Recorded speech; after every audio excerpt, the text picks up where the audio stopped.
Bonjour les étincelles. Alors pourquoi j'ai envie de vous appeler comme ça aujourd'hui? Parce que j'ai l'espoir que à force de regarder les vidéos que je poste, il y a la petite étincelle à l'intérieur de vous qui commence à émerger et se poser des questions.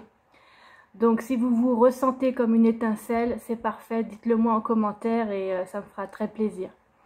Alors aujourd'hui, j'aimerais aborder un sujet qui m'a touchée personnellement et qui va certainement toucher d'autres personnes et qui a déjà touché d'autres personnes également dans le passé. C'est le fameux éveil. Donc c'est le fameux moment où vraiment il y a une espèce de déclic qui se passe, on prend conscience de qui l'on est, on prend conscience de ce qu'on perçoit, en tout cas on l'accepte. Dans un premier temps, on accepte ou pas. Hein. Je vais vous raconter l'histoire. Donc tout au long de ma vie, vous l'avez compris, je suis née comme ça. En fait, c'est inné. Il y a des choses que j'ai perçues depuis que je suis petite, en passant par les défunts, les prémonitions, les projections du passé dans le passé, dans le futur, etc. Et arrivé à 40, 42 ans, j'ai commencé vraiment à me sentir mal. Parce que toutes ces perceptions, je les refoulais. Donc dans mon enfance, je percevais un petit peu ce que ressentait mon entourage et les gens qui étaient dans mon environnement, comme si j'étais folle, etc. C'était vraiment un ressenti très fort, ou bien que j'étais invisible, ou que, en tout cas, je sentais qu'il y avait quelque chose de pas normal chez moi, en plus d'être malade. Et donc tout au long de ma vie, j'ai refoulé tout ça. C'est comme si je dis souvent que je me mettais la tête sous l'eau, vraiment pour m'étouffer, pour m'empêcher de parler, pour m'empêcher de voir. Vous savez, comme les singes, là, je ne vois rien, j'entends rien, je ne sens rien. Enfin bref, voilà, c'était un petit peu ça tout au long de ma vie.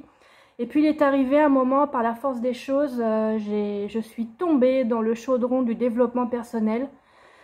Et petit à petit, j'ai découvert en fait des techniques de communication, des techniques pour apprendre à être mieux avec soi-même, etc. Donc c'est vrai que c'est pas facile comment dire, d'apprendre ces techniques, pas forcément en formation, en atelier, mais ça peut être par des vidéos, par des livres, etc. Donc petit à petit, par des lectures, des vidéos que je regardais où je tombais dessus comme ça, comme par hasard. Et bien petit à petit, il y a quelque chose qui s'est réveillé en moi. Mais malgré ça, c'est comme si je le rattrapais, je lui disais non, non, non, je ne veux pas que tu sortes, je ne veux pas que tu sortes. Et à un moment, en 2015, je peux pas trop vous raconter vraiment le fond de l'histoire, mais je suis arrivée dans un stage qu'un ami faisait parce il est toujours d'ailleurs instructeur. Et un jour il arrive chez moi parce qu'il relançait lui-même son activité et il me dit bon si tu veux je te le fais, tu vas voir les résultats que tu auras. Donc on s'installe, il me demande qu'est-ce que j'aimerais voir changer dans ma vie maintenant. Et moi tout naturellement je lui dis je voudrais être connectée à l'univers. Peut-être que c'était pas la chose à dire, mais en tout cas c'est ce qui est sorti de ma bouche à ce moment-là. Donc il fait son truc, donc j'étais pas du tout dans les énergies, dans le ressenti, vraiment dans la pratique, je veux dire, de soins, etc. Donc comme je lui ai dit, il fait son truc, puis moi je sens rien. Alors bon, après il s'en va, puis il se passe un jour, 2 jours, une semaine. Et là au bout de 10 jours exactement, je fais un rêve comme j'ai l'habitude de faire là au réveil. Qui était plutôt une vision de ce qui allait m'attendre dans le futur. Je vous en parlerai un peu plus en détail de cette vision parce qu'elle peut parler à d'autres personnes. Et finalement, je me réveille et puis la créatrice que je suis va tout de suite écrire ce qu'elle vient de rêver. Elle note tout, elle fait des petits croquis, c'est tellement, comment dire, détaillé, comme si j'avais vécu vraiment cet échange avec les personnes que j'ai rencontrées dans cette vision, dans ce rêve, que j'écris tout. Et puis, je me sens pas comme tous les matins. Vraiment, je me suis sentie différente quand je me suis levée ce jour-là. C'était le 10 juillet 2015 exactement. Et comme tous les matins, je prends mon petit déjeuner, je vais à la salle de bain, et là, en me regardant dans le miroir, je ne sais pas ce qui m'a pris, je me regarde comme ça et puis je mets ma main devant mon visage, devant le miroir. Et tout à coup, je vois comme une main transparente qui fait ça et qui me fait coucou. Et alors là, j'ai mon cœur qui a sauté. En fait, à un moment donné, je me suis dit, mais t'es folle? Il y a un truc qui va pas chez toi ce matin? Et dans le même temps, il y a quelque chose qui me disait, non, non, tu n'es pas folle. Il y a quelque chose qui va se passer. Donc là, j'ai le cœur qui bat à 100 à l'heure. Je suis un peu en panique là dans ma salle de bain. À ce moment-là, j'étais mariée et je sors et je sais même pas quoi dire à mon mari parce que je sais qu'il aura du mal à comprendre ce que je suis en train de vivre. Et quand je sors et que je le vois, je vois son aura. Je vois mais vraiment un halo avec des couleurs précises. Je regarde ma chienne à ce moment-là et elle aussi, elle a un halo. Et quand je sors, je vais sur la terrasse. Toute la végétation était complètement lumineuse. C'était quelque chose de juste magnifique, de flamboyant, de quelque chose vraiment comme si on était dans un monde surnaturel, un petit peu comme dans Avatar. Vous voyez, quelque chose de waouh, c'est juste beau quoi. On reste scotché devant. C'est un peu ce que j'ai ressenti. Et là, donc là, mon cœur bat toujours à 100 à l'heure. Je sais pas trop quoi dire. Je suis un peu en panique en vrai. J'ai peur de ce qui est en train de se passer. Et le premier réflexe que j'ai, c'est d'appeler mon ami instructeur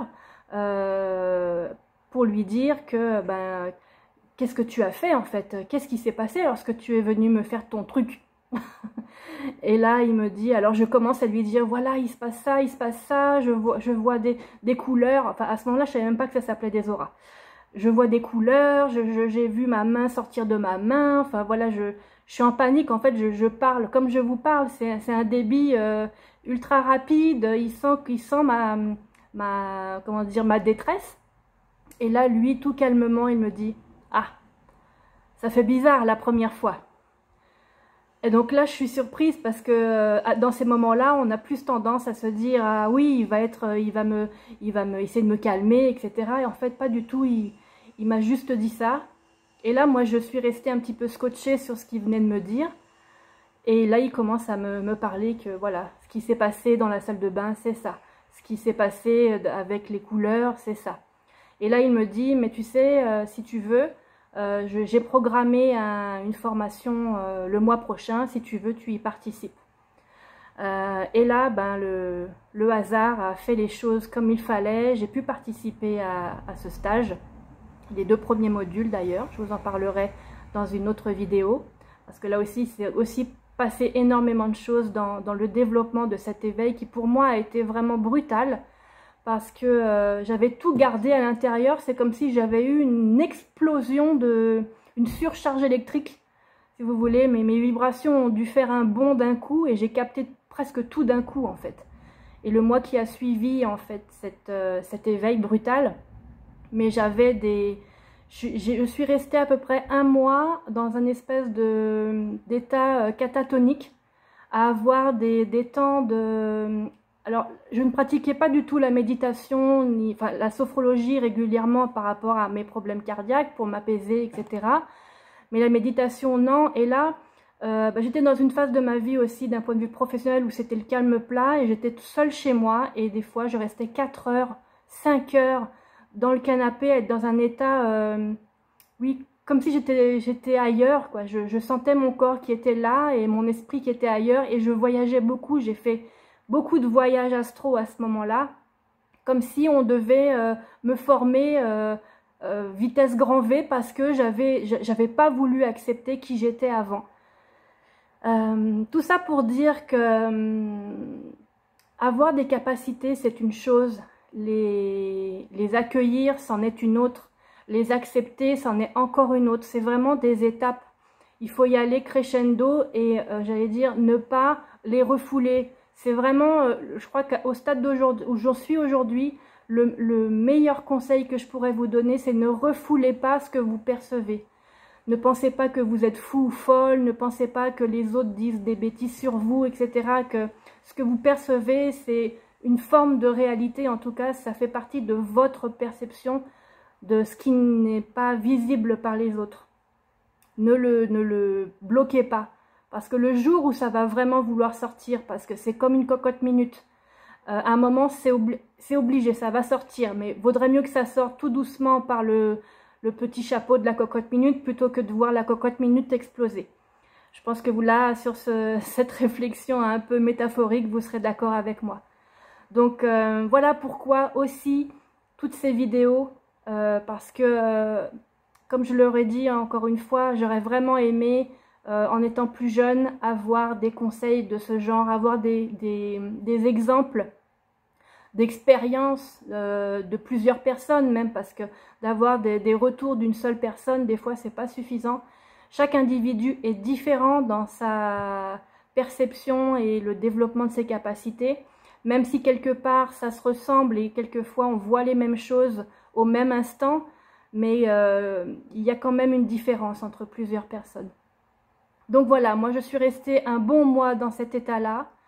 Alors en plus de ces états un peu catatoniques de voyage astro, j'avais des projections du futur très proches, très précises, comme si on m'envoyait des messages pour me dire voilà, dans une semaine ça sera comme ça, dans un mois ça sera comme ça. Et que tout était guidé en fait, j'étais vraiment téléguidée, voilà, c'est ça. Comme si une part de moi n'était vraiment pas moi, que c'était un guide ou un ange, comme vous voulez les appeler, peu importe. En tout cas, une énergie, une entité qui était présente à côté de moi, vraiment pour m'accompagner dans mon chemin d'éveil. Mais pas quelqu'un de physique, quelqu'un vraiment dans le subtil. Voilà, je vais m'arrêter là encore une fois pour aujourd'hui. Et puis, si vous avez des retours par rapport à ce sujet-là, j'y reviendrai parce que là, je vous ai juste raconté la phase d'éveil, mais en fait, tout le processus est aussi intéressant. Comment j'en suis arrivée à vraiment que ma cocotte minute explose. Et même après, c'est intéressant d'avoir toute l'histoire dans sa globalité. Je vous souhaite une bonne fin de journée, une bonne matinée, peu importe à quel moment vous allez regarder cette vidéo. En tout cas, sachez que si vous la regardez, c'est qu'il y a quelque chose qui est imminent, ou bien quelque chose que vous venez de vivre ou que vous avez vécu et que ça vous parle et qu'il faudra le partager. Je vous embrasse mes étincelles et je vous dis à très bientôt dans une autre vidéo.